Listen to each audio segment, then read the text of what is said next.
Hello everyone, so this is the second part of my V12 showcase.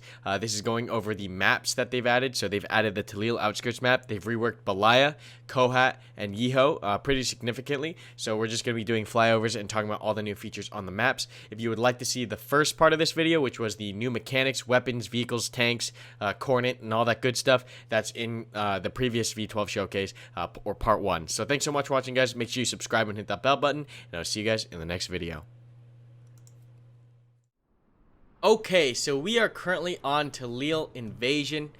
This map has Bradleys for the US and two, look at these things, two Abrams, just beautiful vehicles, just absolutely gorgeous. Devastating amounts of firepower on them. But yeah, anyways, we're going to show you this map. So as you can see, Talil Outskirts is a map with a crap ton of open ground. We're starting at the south side of the map, southwest side of the map, and we're going to move to the first cap here, which is Iridu, okay? Now, Iridu, nothing too special. As you can see, like I said, there's just tons of open ground. There's not even too many dips or craters, which I would like to see. But yeah, it's just massively open, very vehicle-centric. So I can't wait for helicopters on this map, but vehicles are going to be really important, and losing vehicles is going to hurt teams badly. But yeah, Talil Outskirts, nothing too special. It is using the same desert buildings that we have seen before on Sumari, Kohat, and Kamdesh. Or not Kamdesh. Kamdesh is actually using different ones. Kokan. But yeah, I think this vehicle is actually new. This vehicle asset. It's not actually drivable. It's just there for looks, but it's new. So cool there. We're gonna move over to the second cap, which is Central Air Base, which is kind of like a U.S. air base. You'll see a small checkpoint up here, small little bridge. And then you have like more checkpoints and stuff like that. And then we have a helipad. I really like this part of the map because it's like, it feels like a real airbase. You not only have hangars, you have like admin buildings, you have support buildings, you have warehouses, you have bunkhouses. It feels like a real airbase, and I'll show you like everything. They have like a ton of stuff, a ton of new cool assets on this map, right? You have like a small like tent area. Like it just feels really fleshed out. Generators and satellites and stuff.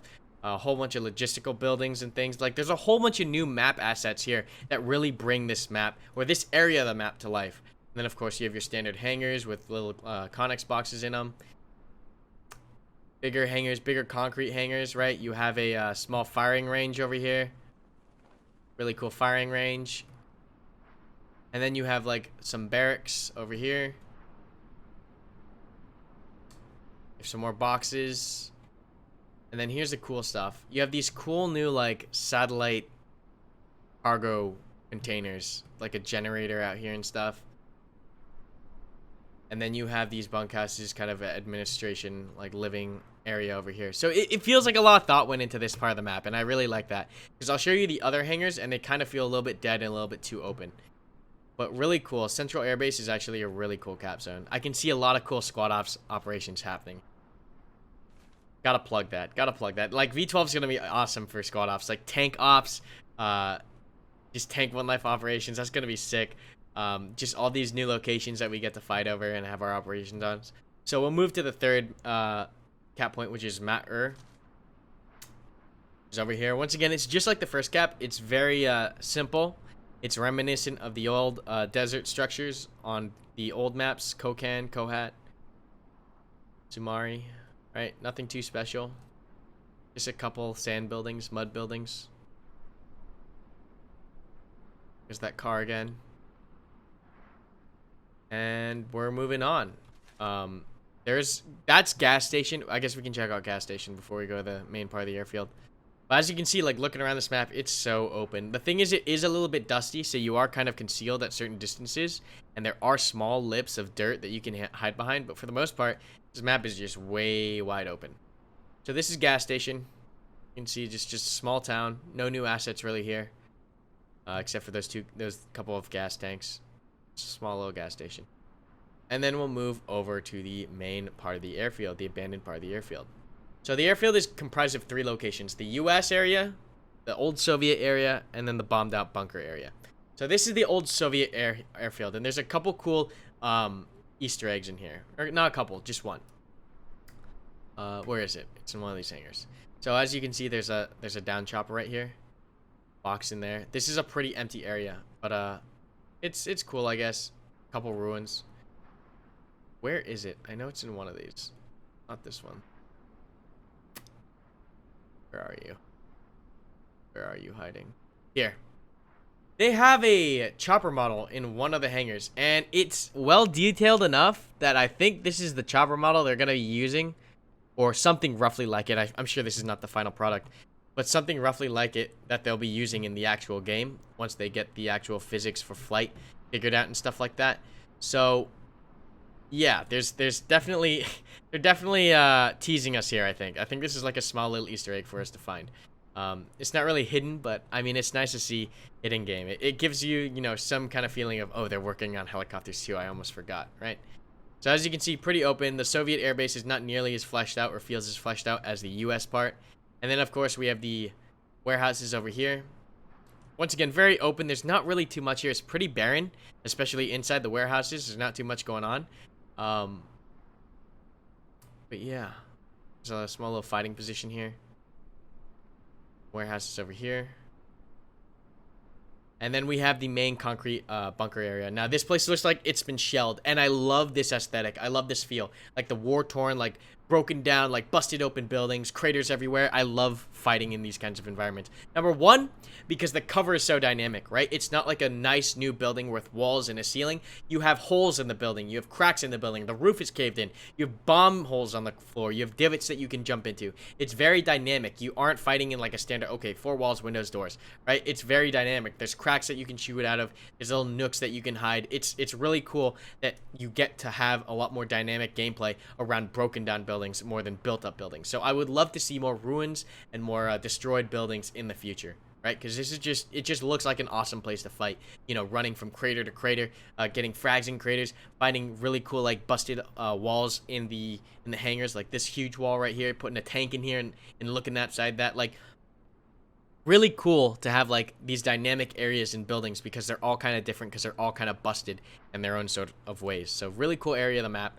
Of course, I wish it was a little bit more fleshed out with assets, not just, you know, the bunkers and stuff, but like maybe warehouses are also blown up, or you know, buildings are blown up, you know, like a 2-floor administration building over here that's kind of ruined.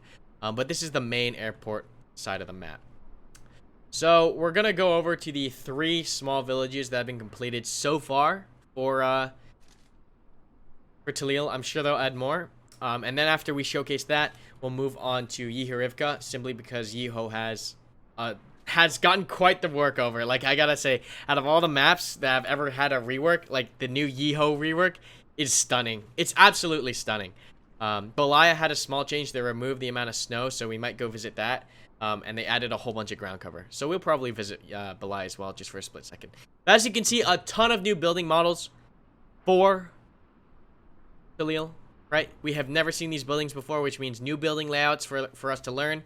And of course, going back to that destroyed, ruined kind of look, the dynamic gameplay that adds is immense, right? Because you don't have a standard building to work with. You have these small little nooks and crannies, these small little holes and walls that you can fight in, you can vault in, you can jump over.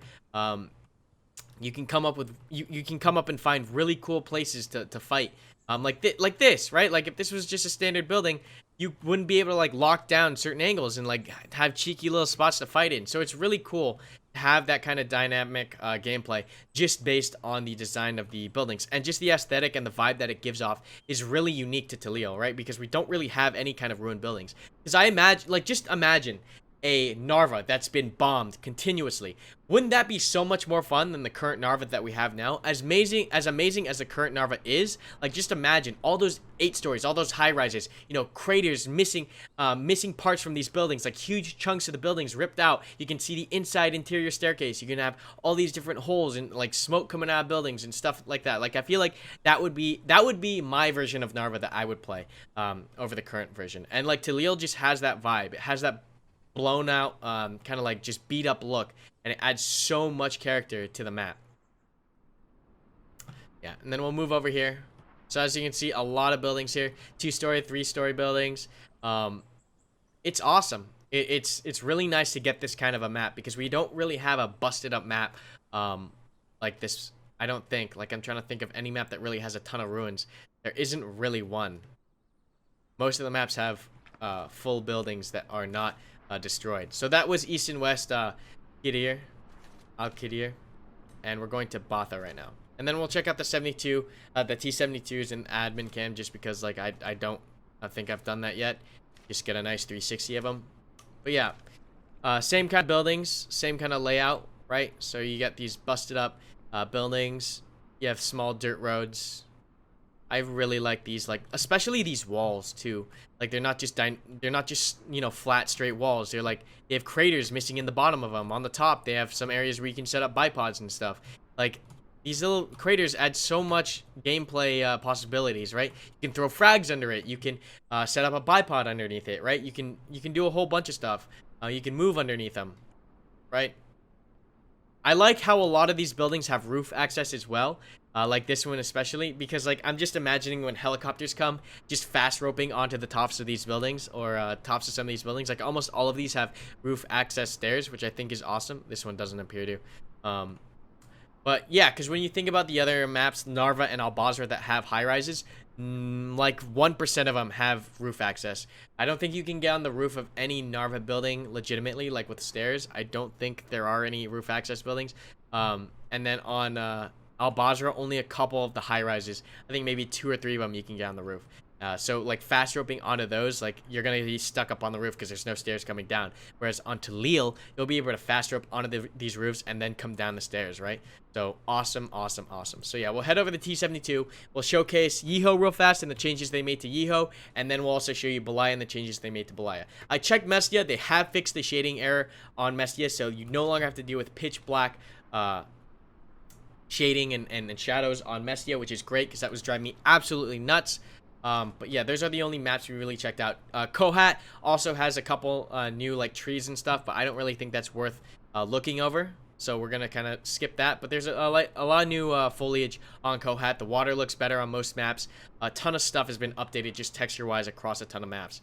So like these are just some majestic beasts. Look at them, just so detailed. Like dirt specks on them and stuff.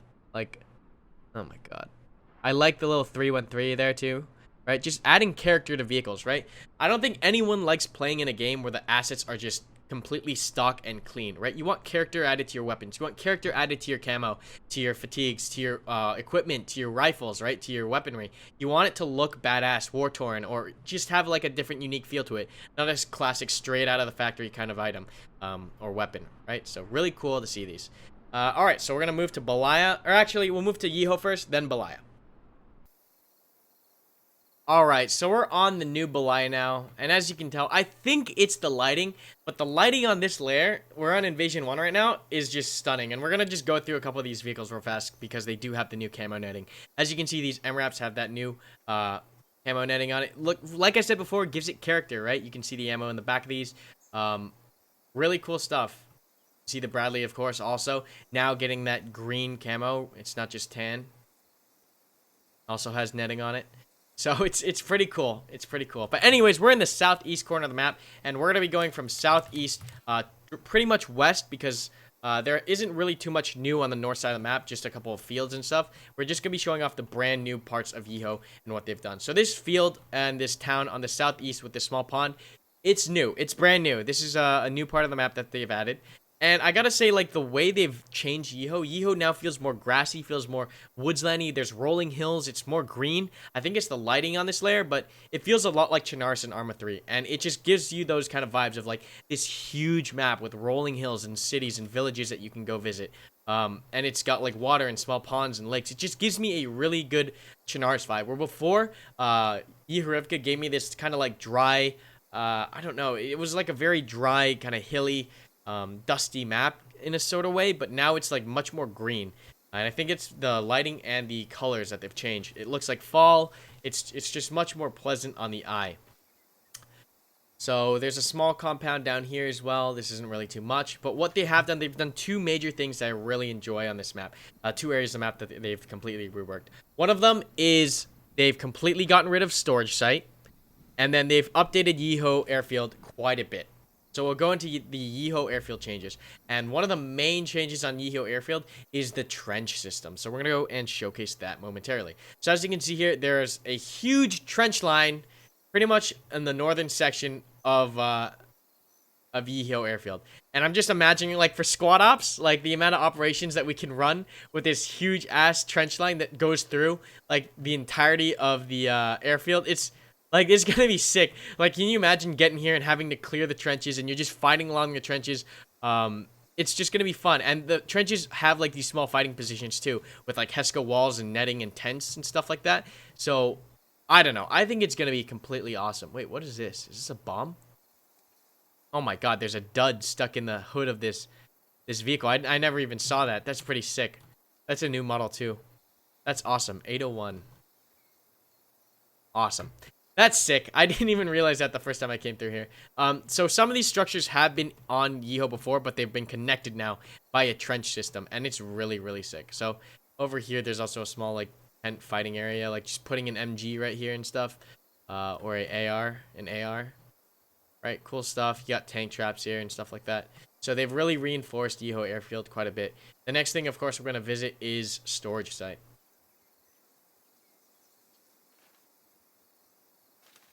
So storage site completely removed, and it's been replaced with roughly two villages that are close to each other. So you have this first village on the south side, which has this nice, calm, relaxing lake. You kind of like, it gives you the vibe you just want a vacation here, right? This feels like a place where you could just go to relax. Like, it's just got that vibe. I like what they've done here, where there's elevation in between a city, right, or a small town, right? From building to building, there's elevation difference, and I think that's a really cool kind of place to fight over, because we don't really have anything like that. We're building to building across the street. There's elevation damage, or not damage, but difference. Small little wooden bridge here next to a dam. And then we have exactly where storage site used to be. We have a larger town now, right?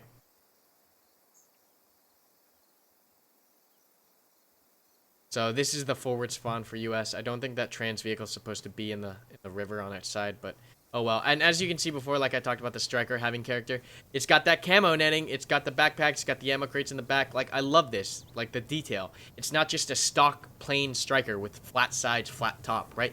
You got like camo netting, you got ammo bags, backpacks, stuff like that. Cool stuff. Anyways, this is the new area where storage site used to be. I'll be honest, I'm kind of sad that storage site is gone. It's such a unique area to play in squad. I can't really think of such a massive industrial site like that. The only place I can think of is like the northern area on Gorodok that kind of has that vibe, but just storage site was like a massive industrial area. So I do hope that they bring it back. This village also new on the west. There's a cool little estate here that you have to fight in. This just gives me Daisy Chinaris vibes. I don't know why. I think it's the lighting and the coloring of the map. But definitely cool. Little playground here. Really cool. Adds a lot of character to the map. Here's some more bombed out buildings. That's the same building model used on Gorodok, or not Gorodok, Narva, I think. Another small little village out here. And as you can see, they've really developed this western side, and they're still working on it. There goes that Logi.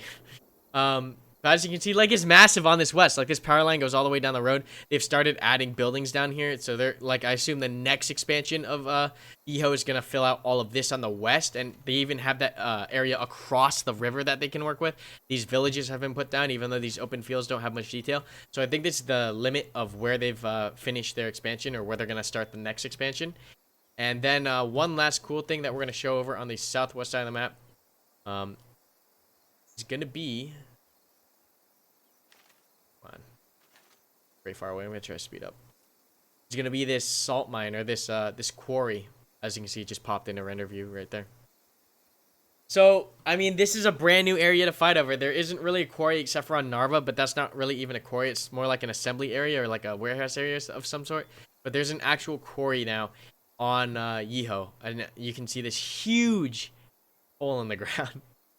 So it's really cool. I think Yeho is an amazing map, and it's like a decent ass size now. Like, it's freaking massive, man. This map is enormous. So that's pretty much the most of the stuff that they added.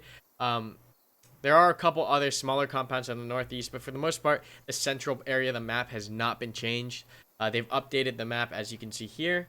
But that's pretty much the entirety of the Yeho rework. We'll go fly over and just make sure that we aren't missing anything, and you guys can get some nice scenic views with that sun rise. It's just a gorgeous map now. It's huge. Like, look at this. Look how massive this map is.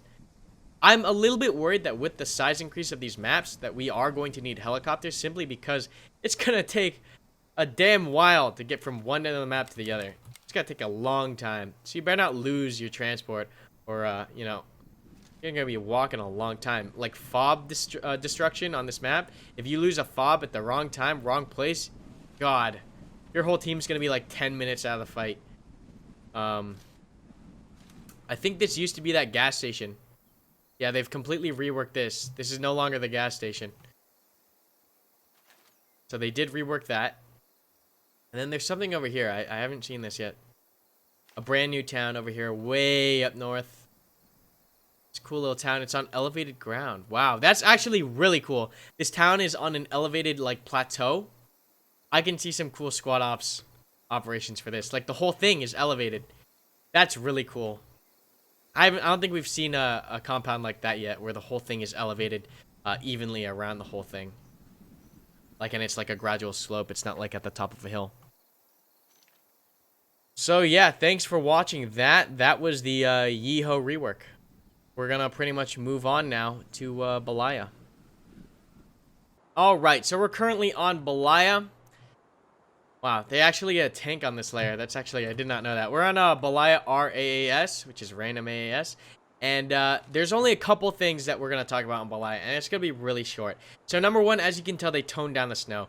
And I really like this idea because a lot of the camouflage would stick out across this white snow, because we don't have white snow camis for any of the factions. So when you're walking with this white snow on the ground, you just spot it so easily. So I like how they kept the snow only on the top of the mountains. You can now have better camouflage when you're moving on the ground.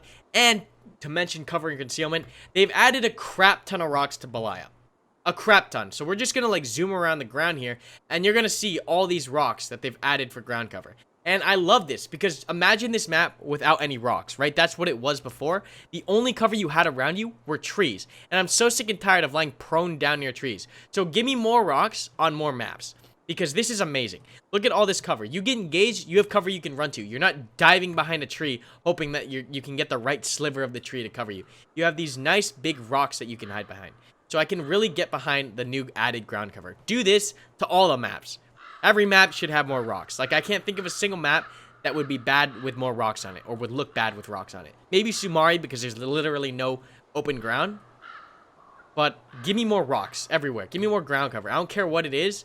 Like, Kamdesh and Belaya have the best ground cover right now in squad, and like it really shows in the gameplay. Like being able to dive behind cover instead of having your entire squad huddle behind one tree or like one bush, like it's so good now.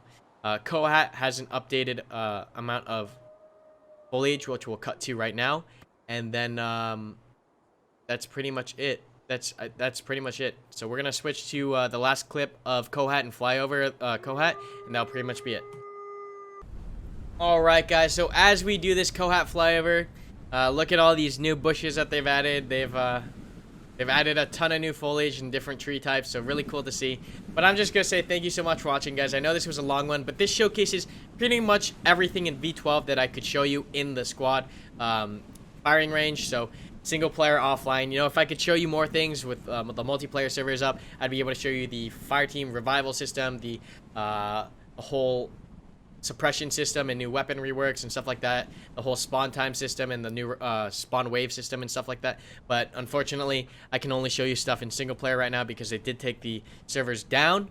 But yeah, thanks so much for watching, guys. I really do appreciate it. Let me know if you'd like to see any specific showcases or anything about V12 in a different video, like on their own, and so I could go more in depth about it. Remember that we do have that impressions video going up of like what I think about the current changes and how I think they'll affect gameplay and if they're good or not. And then finally, don't forget to like and subscribe. Hit that bell button so you're notified of the future uploads and the future live streams. And then a couple ways if you would like to support the channel, check out patreon.com/Karmakut. You can get cool Karmakut 2x3 patches or a Karmakut key tag, send a key tag. I also have a new Twitch sub button over on Twitch, so if you have Amazon Prime and you'd like to support the channel that way, you have a free sub on Amazon Prime. So go over to twitch.tv/Karmakut and sub there. Really do appreciate it. And then last thing, of course, if you'd like to support the channel, is you can buy some merch. We got that new merch shelf below the description, so if you're looking to get some cool Karmakut swag or t-shirt designs, we designed a whole bunch recently and put them up on Teespring. Go check out that merch store, or you can check out teespring.com/stores/Karmakut.